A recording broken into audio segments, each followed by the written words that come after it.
Bismillahirrahmanirrahim. Assalamualaikum warahmatullahi wabarakatuh. Saudara sekalian, alhamdulillah wa syukurillah, pada pagi ini kita bisa bertemu kembali di dalam rangka kuliah, mata kuliah komunikasi bisnis.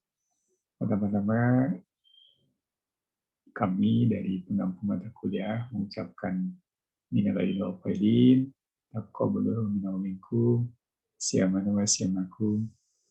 Mudah-mudahan sawab kita yang sudah kita lakukan bisa menjadi wasilah atau jalan untuk meraih derajat takwa. Mohon maaf lahir batin kepada teman-teman semua. Semoga kita diberi keselamatan dan kesehatan. Sekalian, pada kali ini kita akan meneruskan materi kita. Tentunya kita harus bersemangat. Ya. Materi kita ini merupakan lanjutan dari materi sebelumnya.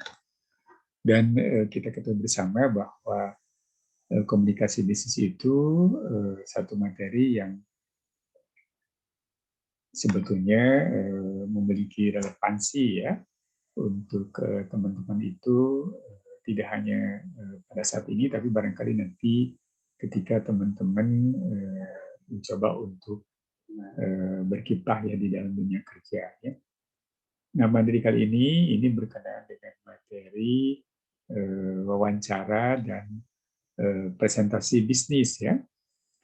Nah, kedua materi ini merupakan bagian dari komunikasi dalam rangka untuk melamar pekerjaan ya.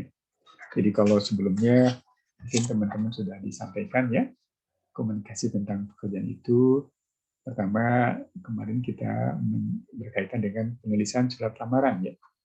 Itu juga sudah kita bahas ya. Kemudian yang berikutnya berkenaan dengan penulisan resume ya, atau kurikulum vitae ya. Itu juga kita sudah bahas ya. Dan pada kali ini kita akan membicarakan tentang wawancara dan presentasi bisnis.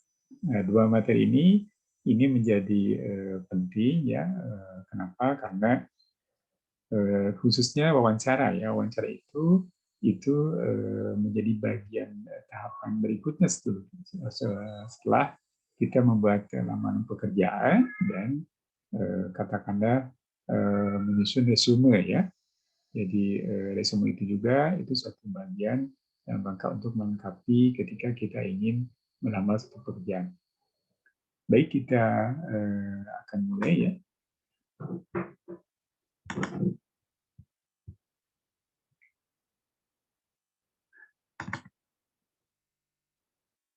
Jadi materi kali ini kita akan mencoba untuk membicarakan wawancara kerja dan presentasi bisnis ya. Nah, apa sebetulnya wawancara kerja ini ya? Wawancara kerja itu adalah satu jenis tahapan ya dalam seleksi kerja yang melibatkan percakapan antara pelamar atau pencari kerja dengan pihak perwakilan dari organisasi yang memperkerjakan kita ya. Jadi untuk melihat apakah calon pekerja itu merupakan kandidat yang tepat atau tidak. Jadi ini sebetulnya merupakan bagian dari komunikasi langsung ya. Jadi komunikasi langsung. Jadi interpersonal ya. Jadi antara katakanlah kita kalau yang mungkin yang mencari pekerjaan dengan pihak yang menyediakan pekerjaan ya. Nah, lalu ada juga pengertian dari Mahfud yang menjelaskan wawancara itu pada dasarnya adalah salah satu bentuk komunikasi ya, dalam dunia bisnis dan merupakan pertemuan yang memungkinkan katakanlah yang memerlukan tenaga kerja atau perekrut ya, maupun yang mencari pekerjaan pelamar untuk saling mengajukan pertanyaan dan saling bertukar informasi. Nah, ini tentunya juga satu bagian yang bisa menjadi penting ya. Kenapa? Karena di situ masing-masing pihak itu meminta kepastian khususnya mungkin dari pihak pemberi pekerjaan ingin memastikan apakah yang melamar itu memiliki katakanlah kompetensi atau kemampuan yang diharapkan atau tidak, gitu ya. Termasuk juga dari sisi kepribadiannya. Apa sebetulnya tujuan wawancara kerja? Intinya adalah untuk mengetahui kepribadian pelamar. Jadi pihak penyedia pekerjaan tentunya juga ingin mencari sumber daya yang terbaik, ya. Nah, sumber yang terbaik itu diantaranya adalah ketika sudah persyaratan memenuhi, kemudian berikutnya adalah wawancara, ya. Nah, ini untuk memastikan bagaimana kepribadian pelamar. Lalu juga mencari informasi yang relevan yang itu dalam persyaratan jabatan. Ini tentunya juga untuk memastikan, ya, apakah pihak pelamar itu memberikan keyakinan, ya, bahwa syarat-syarat yang dimilikinya itu bisa memenuhi jabatan yang tersedia, gitu ya.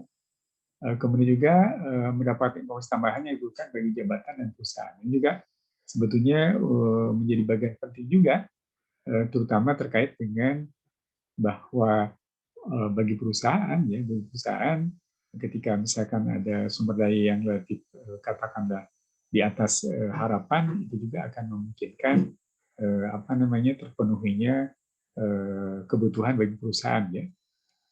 Dan ini yang berikutnya yang mungkin sebagai bagian kesimpulannya adalah membantu perusahaan dalam mengidentifikasi pelamar-pelamar yang layak untuk diberikan penawaran pekerja. Ya, jadi kalau kita lihat apa sebetulnya tujuan wawancara kerja ini, ingin memastikan sejauh mana sebetulnya katakanlah kelayakan, ya, dari yang melamar itu, ya. Kemudian juga untuk mengidentifikasi sebetulnya, ya, pelamar-pelamar yang memang memiliki kelayakan tadi sehingga bisa diterima, begitu ya, bisa diterima. Nah, saudara sekalian, ada beberapa teknik sebetulnya, ya, ketika kita ingin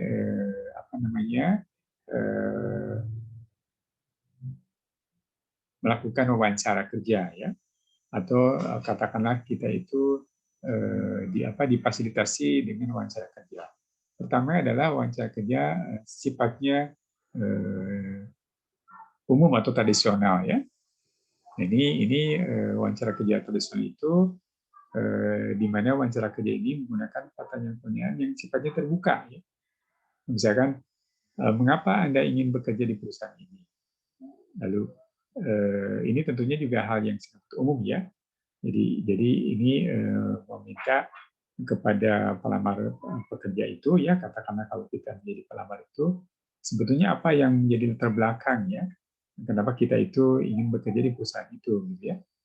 Kemudian juga ditanya apa sebetulnya jadi kelebihan Anda, gitu ya, kelebihan Anda, termasuk juga apa yang kira-kira barangkali yang menjadi kekurangan Anda. Nah, ini tentunya juga hal yang harus kita sampaikan secara objektif. Nah, dalam teknis wawancara bersama ini, ya, khususnya kegagalan dari wawancara ini tergantung dari kemampuan pelamar, ya, dalam berkomunikasi atau dalam menjawab pertanyaan-pertanyaan yang diberikan. Oleh karenanya, ya, dalam hal ini biasanya pewawancara ingin bertanya, gitu ya, ingin memastikan, ya, apakah pelamar ini memiliki pengetahuan atau keterampilan dan kemampuan seperti yang diharapkan oleh perusahaan tadi, ya. Kemudian apakah pelamar itu juga memiliki antusiasme, ya, dan etika kerja yang sesuai dengan harapan perusahaan. Termasuk juga yang tidak kalah penting, apakah pelamar juga bisa bekerja dalam teamwork, ya, atau bekerja sebagai anggota tim, ya. Termasuk juga yang tidak kalah penting adalah memiliki kepribadian sesuai dengan budaya perusahaan. Nah, tentunya ini hal yang sifatnya umum, ya, dan tentunya ini juga satu hal yang sangat penting untuk kita ketahui, ya, terutama teman-teman barangkali yang insya Allah mungkin suatu waktu nanti akan memiliki kepentingan ya untuk melakukan apakah pembuatan surat pekerjaan atau membuat resume atau politik, yang termasuk juga diberikan kesempatan oleh perusahaan untuk wawancara ya. Nah, biasanya di fakultas kita itu ketika di tingkat-tingkat akhir ya ataupun setelah selesai itu ada perusahaan-perusahaan yang datang ke fakultas ya, ke fakultas, lalu di situ biasanya ada dua sesi sebetulnya ya. Pertama ada sesi apa namanya berkaitan dengan pengisian pengisian kuesioner ya, kuesioner, lalu berikutnya adalah wawancara. Nah, itu juga tentunya kita bisa apa namanya manfaatkan kesempatan itu gitu ya. Biasanya nanti perusahaan itu datang ke fakultas untuk merekrut ya tenaga kerja baru. Nah, berikutnya adalah teknik wawancara berdasarkan kerja perilaku atau behavioral ya, behavioral. Nah, ini wawancara ini didasarkan pada teori bahwa ini biasanya kepada orang sudah punya pengalaman ya. Jadi ini biasanya kepada pelamar yang relatif sudah bekerja sebelumnya gitu ya. Nah, kenapa demikian? Karena ini akan menjadi katakanlah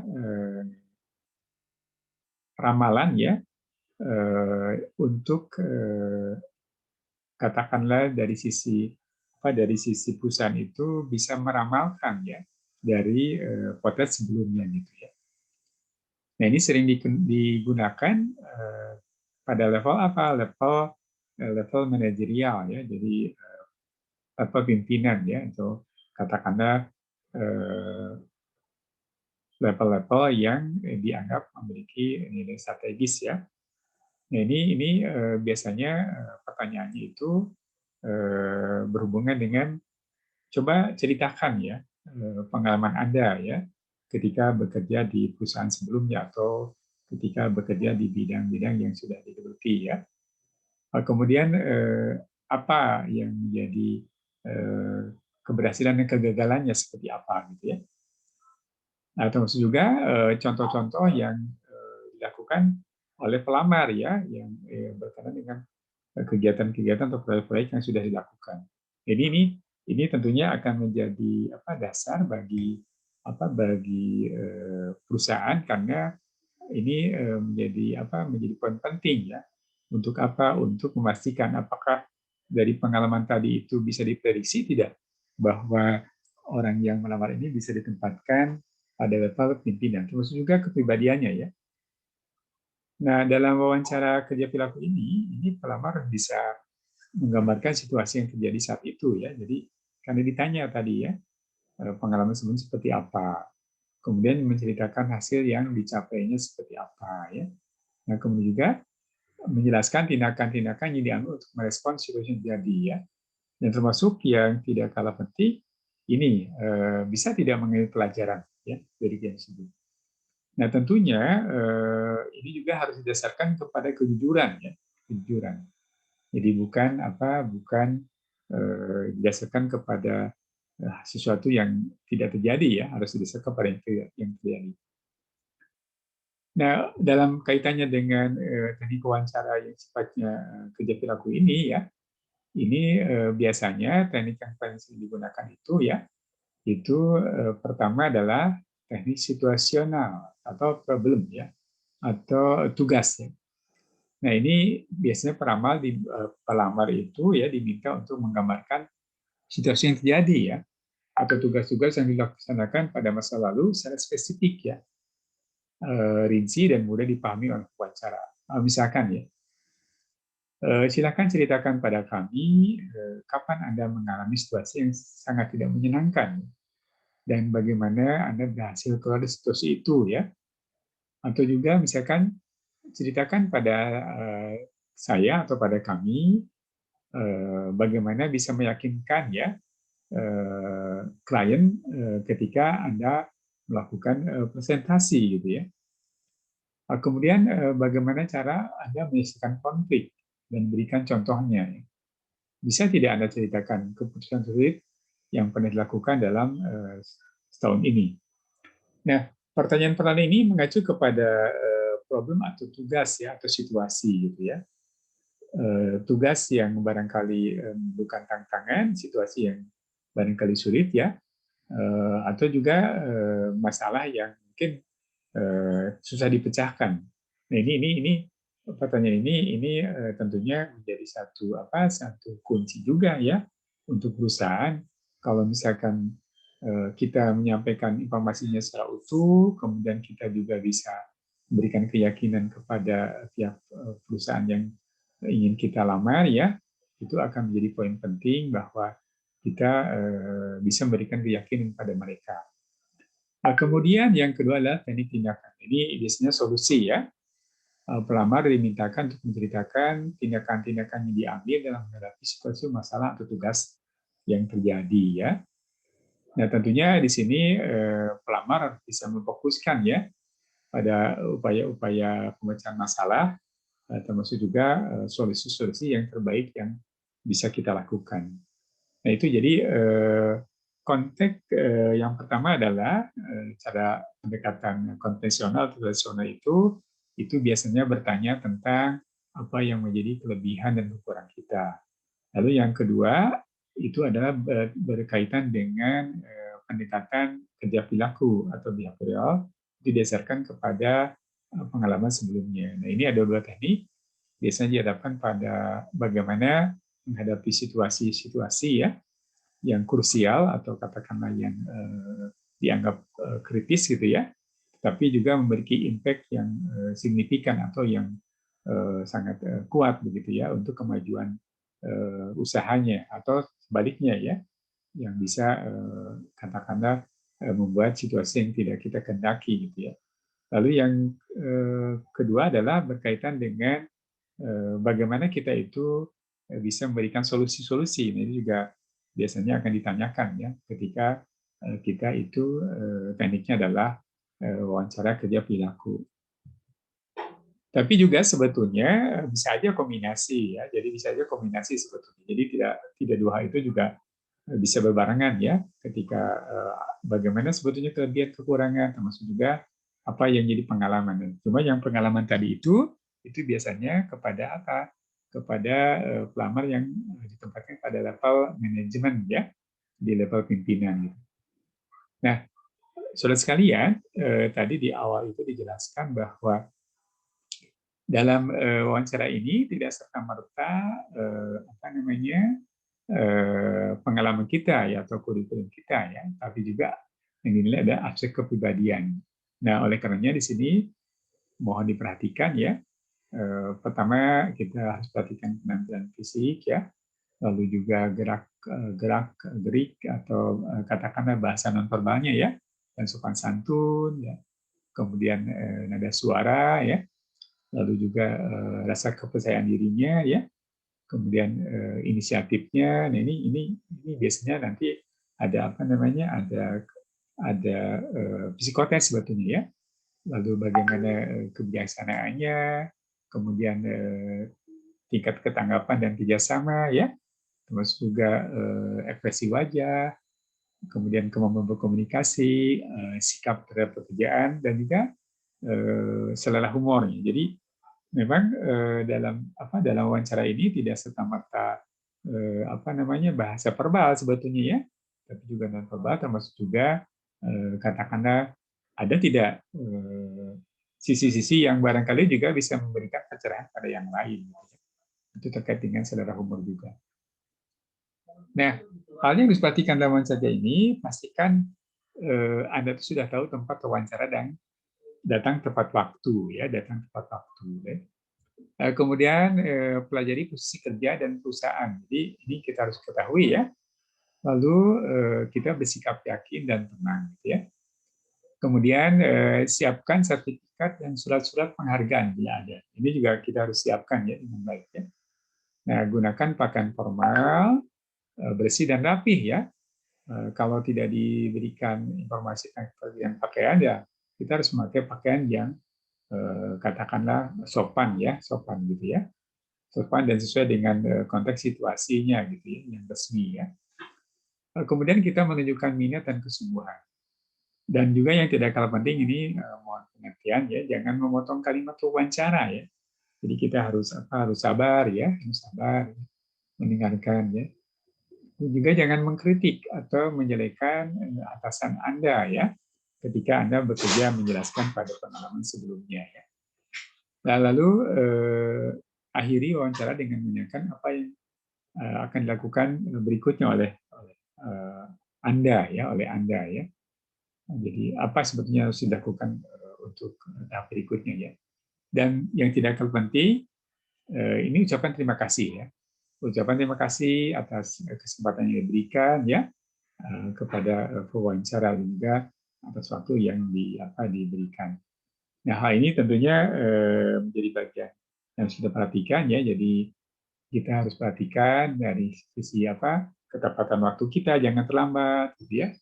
Kemudian juga kita harus paham sebetulnya perusahaan yang kita datangi seperti apa ya, posisinya seperti apa, lalu kita harus bertindak tenang ya, siapkan juga bahan-bahan yang kita perlukan ya, lalu kita perhatikan pakaian kita ya, lalu kita tunjukkan antusiasme kita ya, dan kesungguhan kita, dan juga jangan sampai memotong ya kalimat wawancara atau ada nada-nada yang menjelekkan kepada pihak-pihak lain ya.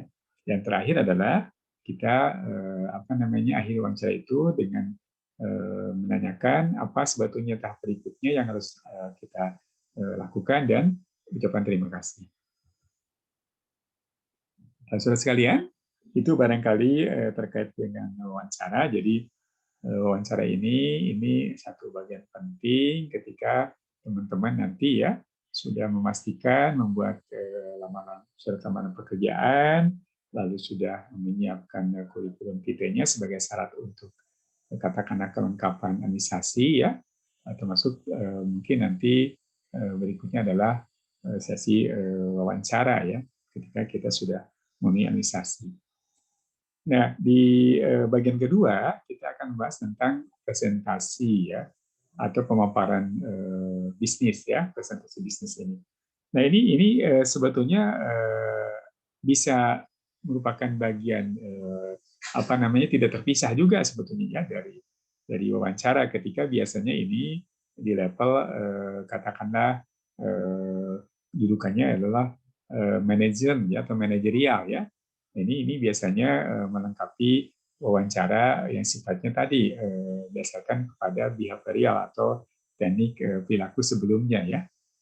Nah, tetapi teman-teman tentunya juga presentasi di sini juga bisa kita gunakan untuk kegiatan yang lain ya. Intinya adalah ini sebagai penyebaran prinsip komunikasi ya. Komunikasi itu adalah sifatnya disengaja dan direncanakan. Jadi yang terbaik sebetulnya adalah ketika semuanya adalah kita rencanakan dengan baik. Dan presentasi bisnis ini merupakan bagian dari upaya-upaya kita ya, upaya-upaya kita di dalam menyampaikan pesan ya, pesan kepada katakanlah halayak atau audien ya, agar audien itu memberi keyakinan ya bahwa pesan yang sampaikan itu merupakan bagian yang kebutuhan mereka ya, dan pesan itu sesuatu yang dianggap penting. Nah, oleh karenanya tujuan presentasi itu pertama adalah kita menyampaikan atau menginformasikan pesan. Nah, pesan itu apa? Tentunya ini bisa merupakan satu program ya, program apa yang kita katakan susun ya, atau barangkali sebagai bagian upaya-upaya untuk memberikan informasi ya yang sifatnya barangkali sesuai kesepakatan bersama ya.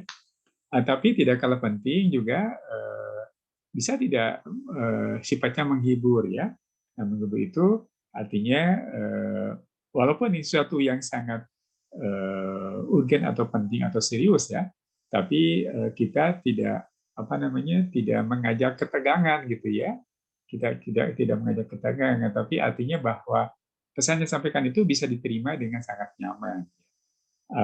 Tentunya juga menghibur itu artinya kita bisa tidak di situ ada unsur-unsur yang sifatnya humoris gitu ya, sehingga orang itu merasa tidak tertekan gitu ya, tidak tegang. Kemudian juga tujuannya adalah juga memberikan sentuhan emosi. Nah, ini kenapa sentuhan emosi ini penting ya? Karena untuk mempersuasi ya, untuk mengajak begitu ya, untuk mengajak. Nah ini nanti bisa kita sampaikan dengan apakah kita beri kita sesuatu yang barangkali bisa mendorong ya, mendorong katakanlah ketertarikan mereka ya, ketertarikan mereka. Termasuk juga yang tidak kalah penting adalah bisa tidak ujung-ujungnya adalah menggerakkan audien ya, artinya bisa memotivasi gitu ya untuk bertindak kepada apa yang kita harapkan. Jadi tujuan dari presentasi ini adalah pertama tentunya memberikan informasi ya apa yang kita sampaikan, tapi juga tidak kalah penting adalah tidak memberikan ketegangan, lalu bisa mendorong katakanlah secara persuasi dan juga untuk bisa menggerakkan. Itu kira seperti ya. Nah, tentunya yang tidak kalah penting dari presentasi ini adalah tahap persiapan ya. Tahap persiapan ini teman-teman mohon seperti juga kita lakukan sebetulnya ya. Seperti kami juga lakukan ketika kita kuliah juga ini juga bagian dari presentasi bisnis sebetulnya ya. Terus juga ketika teman-teman melakukan apa namanya paparan ketika praktikum ya, itu juga sebetulnya paparan bisnis ya, secara umum seperti itu gitu ya. Jadi pertama kita harus perhatikan sisi persiapannya. Jadi kita harus menguasai topik atau materi yang dipresentasikan. Ini tentunya harus kita pelajari ya, harus kita pelajari. Kemudian juga kita siapkan alat bantu ya, alat bantunya ya. Lalu yang tidak kalah penting sebetulnya kita harus bisa memastikan siapa sebetulnya halayak itu ya, yang kita hadapi itu siapa sebetulnya ya. Nah, kenapa? Karena nanti kita akan bisa menyesuaikan ya, dengan menyesuaikan dengan konteks apakah itu budaya mereka, apakah itu pendidikan mereka begitu ya. Sehingga kita tidak tidak katakanlah meraba-raba gitu ya. Kita sudah tahu dulu ya. Termasuk juga mungkin bahasa-bahasa yang barangkali apa namanya dekat dengan bahasa mereka gitu ya. Nah, ini jelaskan lagi oleh kita harus juga tahu sisi lingkungan lokasi atau tempat representasi. Ini kenapa kita harus tahu ya?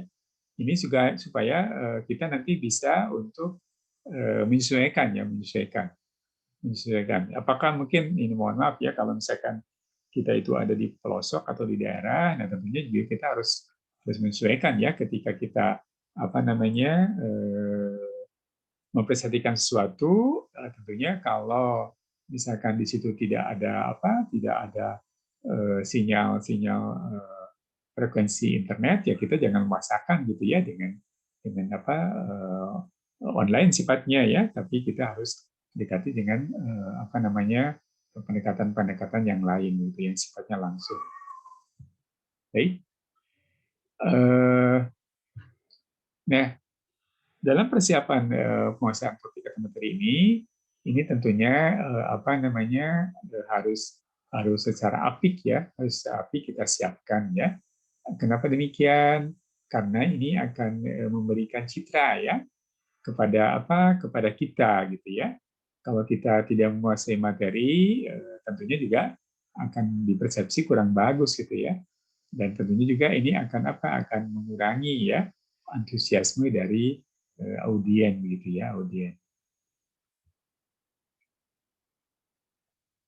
Nah, yang berikutnya adalah pembahasan alat bantu. Nah, ini tentunya tidak sulit sebetulnya ketika fasilitas itu sangat memadai gitu ya, sangat memadai apalagi kalau ya didukung oleh katakanlah pembiayaan yang memadai juga gitu ya. Nah, jadi akan sangat ideal ketika kita presentasi itu kita mengoptimalkan ya alat bantu yang kita gunakan. Kenapa? Karena alat bantu itu sifatnya adalah untuk meningkatkan efektivitas penyampaian pesan gitu ya.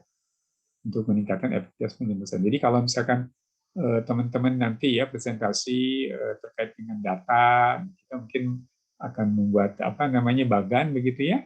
Bagan, kemudian kalau misalkan teman-teman mengajak kepada audiens itu melihat situasi yang real, mungkin nanti kita jelaskan film ya seperti apa gitu dan sebagainya. Ini bisa membantu juga untuk memberikan keyakinan. Nah, berikutnya adalah menganalisis siapa halayak itu ya. Nah, ini tadi disampaikan di awal itu ya. Ini penting ya. Kenapa? Karena kunci sukses ya untuk berkomunikasi itu kita sangat paham siapa sebetulnya yang diajak komunikasi gitu ya. Nah, termasuk di sini apa sebetulnya diinginkan oleh halayak itu ya. Jadi mohon maaf misalkan kalau kita bicara A tapi itu sesuatu yang tidak diinginkan oleh mereka, tentunya juga tidak akan direspon ya. Oleh karenanya analisis kebutuhan halayak itu penting. Ya. Jadi kita harus dari awal ya apa sebetulnya keinginan mereka itu harus diidentifikasi. Ya. Kemudian kita juga harus tahu di mana kita akan melakukan presentasi ya. Kemudian juga kapan kita melakukan presentasi. Kemudian mengapa kita melakukan presentasi ya. Dan bagaimana kita melakukan presentasi itu. Nah, ini tentunya juga menjadi bagian-bagian yang harus diperhatikan ya. Kenapa demikian? Karena kapan itu juga harus bisa memastikan ya ketika kita akan bisa tepat waktu, kemudian mengapa kita melakukan juga itu juga akan mendorong kita untuk menyiapkan lebih baik juga ya. Dan bagaimana melakukannya. Nah, ini juga menjadi satu bagian untuk memberikan katakanlah keefektifan ya. Misalkan kalau tadi saya sampaikan misalkan ketika alat bantunya di tempat itu tidak memungkinkan, mungkin kita harus menyesuaikannya dengan alat-alat yang tersedia gitu ya, sehingga kita tidak kehilangan fokus gitu terhadap apa yang kita sampaikan. Nah, yang terakhir ya menganalisis sebagai lingkungan lokasi ini ya, ini tentunya kita harus mengenal lebih dekat ya lingkungan atau lokasi ya tempat di mana dilakukan presentasi bisnis itu. Nah, ini tentunya penting. Kenapa? Karena ini akan bantu kita di dalam rangka untuk memastikan situasi yang kita hadapi ya. Jadi ini tentunya juga akan memberikan satu kepastian pada kita bahwa tentunya kita akan menyesuaikan dengan situasi yang kita hadapi secara real di lapangan, kira-kira gitu ya, atau situasi yang betul-betul terjadi yang kita hadapi ya, yang sesungguhnya. Gitu ya. Nah, berikutnya ya kita akan menjelaskan tentang format presentasi ya. Nah, presentasi itu ini mungkin sudah kita jelaskan sebetulnya di awal-awal itu ya terkait dengan bagaimana kita membuat komunikasi yang sifatnya tulisan ya, tulisan. Nah, ini pertama kita format itu adalah pembukaan. Ya. Pembukaan, lalu yang kedua adalah isi dan ketiga penutupnya. Jadi isi ini tentunya juga merupakan bagian penjelas ya terhadap apa yang kita sampaikan ya. Kemudian kalau penutup itu adalah penyimpulan ya, penyimpulan yang kita sampaikan. Nah, tentunya di dalam pembukaan ini ya diharapkan adalah bisa tidak kita menarik perhatian. Nah, ini tentunya bisa kita lakukan dengan apakah misalkan ya di awal itu kita bercerita misalkan ya, apakah di awal itu kita membuat satu pendekatan yang akrab gitu ya, atau yang sifatnya mungkin memberikan kebaruan ya, termasuk juga sifatnya menghibur ya atau humor gitu ya. Nah ini di awal-awal itu diharapkan memang menjadi bagian penting ya. Kenapa? Karena akan menarik perhatian pada halayak. Lalu yang kedua adalah membangun kredibilitas. Ini supaya dipercaya ya. Ini tentunya kita harus memperhatikan tampilan kita ya, tampilan kita, kemudian juga jangan sampai bahasa yang kita sampaikan itu mengandung keraguan gitu ya, Lalu yang berikutnya adalah melihat audiens. Ini jangan sampai apa namanya, kita lepas dari situasi yang dihadapi oleh audien. Ini kenapa demikian? Karena ketika kita itu katakanlah berkomunikasi secara langsung, yang paling penting adalah bisa kita memastikan ya bahwa audien itu selalu kita perhatikan, selalu kita perhatikan. Kenapa? Kalau audien kita perhatikan itu akan menjadi sisi positif ya. Artinya kita juga menaruh perhatian pada mereka sehingga juga mereka diharapkan juga memberikan perhatian kepada kita. Nah, dalam bagian kedua, bagian isi, ya ini bagian yang sesungguhnya ya, sesungguhnya. Kenapa? Karena isi ini menjadi pesan-pesan utama gitu ya, menjadi pesan-pesan utama. Nah, ini kita tekankan kepada struktur ya, struktur. Ya. Jadi struktur itu atau format itu ya apa namanya menjelaskan poin-poin apa sebetulnya yang menjadi penting gitu ya. Poin-poin apa yang menjadi penting. Kenapa demikian? Karena di situ juga sebetulnya bisa kita apa namanya pastikan dengan baik bahwa poin-poin ini satu sama lain itu berhubungan ya, satu sama lain berhubungan. Nah, oleh karenanya yang sisi berikutnya adalah harus ada upaya-upaya yang sifatnya sistematis gitu ya, atau berurutan gitu ya. Jadi tidak loncat-loncat gitu ya, tidak loncat-loncat gitu ya. Jadi bagian awal ketika kita memberikan bagian isi itu apa namanya diharapkan itu berhubungan dengan bagian-bagian berikutnya gitu ya. Tidak terpisah gitu, tidak terpisah. Nah, oleh karenanya di bagian isi ini harus sangat apik ya, harus sangat apik. Kenapa demikian ya? Karena ini menjadi bagian penting ya, sehingga pesan yang kita sampaikan itu bisa diterima secara utuh gitu ya. Nah, terakhir bagian penutup ya. Nah, ini bagian penutup itu sebetulnya menekankan apa sebetulnya menjadi bagian utama ya dari yang kita sampaikan ya. Sehingga di situ sebetulnya meringkas apa yang jadi pokok pikiran kita ya. Nah, termasuk juga di sini menggarisbawahi tahapan berikutnya kalau memang ada tahapan-tahapan yang akan kita lakukan. Nah, itu barangkali teman-teman jadi ketika kita melakukan presentasi ya, ternyata kita harus harus mempersiapkan dengan baik ya. Kita harus mempersiapkan dengan baik, kemudian juga kita harus perhatikan formatnya ya. Itu bagian pembukaan, bagian isi dan penutup. Nah, berikutnya adalah berkaitan dengan bagaimana cara memperhatikan audiens tadi yang seperti saya sampaikan ya. Nah, ini tentunya karena ini sifatnya adalah komunikasi yang sengaja ya, mau tidak mau kita harus menganalisis dari awal ya apa yang menjadi kebutuhan mereka gitu ya. Jadi menghubungkan topik presentasi itu dengan kebutuhan audiens. Jadi agar terjadi katakanlah perhatian yang konsisten, tentunya apa yang disampaikan adalah bagian dari kebutuhan mereka gitu ya. Nah, kemudian gunakan bahasa yang jelas, ini ya. Jadi dan efektif tentunya ya. Jadi gunakan bahasa yang jelas dan kalimat yang efektif dan juga bahasanya dikenal oleh mereka, gitu ya. Bahasanya dikenal oleh mereka. Jadi kalau itu bisa kita lakukan, itu akan memudahkan pesan itu diterima dengan baik. Nah, kemudian ya kita jelaskan hubungan topik dengan ide-ide yang barangkali juga ya bisa mudah dipahami gitu ya, atau dikenal sebelumnya ya. Jadi misalkan ya kalau teman-teman seperti saya sampaikan tadi ya, ketika berkaitan dengan katakanlah materi wawancara tadi ya, itu nanti teman-teman akan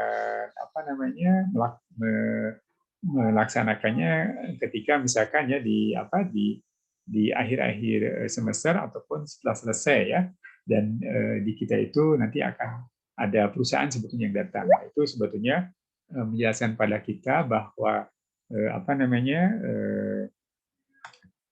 sesuatu yang bisa kita lakukan, jadi kenalkan dengan situasi yang terjadi pada diri katakanlah audiens. Nah, dalam presentasi di sini yang harus diperhatikan pertama adalah identifikasi audiennya ya. Jadi kita harus identifikasi audiennya ya.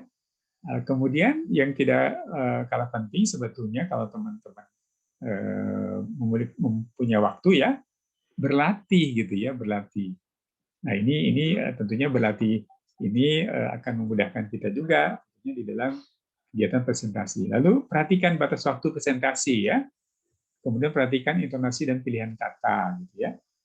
Perhatikan penggunaan jenis dan font huruf ya, grafik dan warna slide presentasi ya. Lalu cara berpakaian kita ya, pandangan mata kita ini harus semuanya terarah kepada halayak ya. Jadi kita apa namanya tidak hanya satu satu kelompok tertentu ya, tapi kita merata pada pihak lain. Kemudian jaga sikap tubuh kita ya.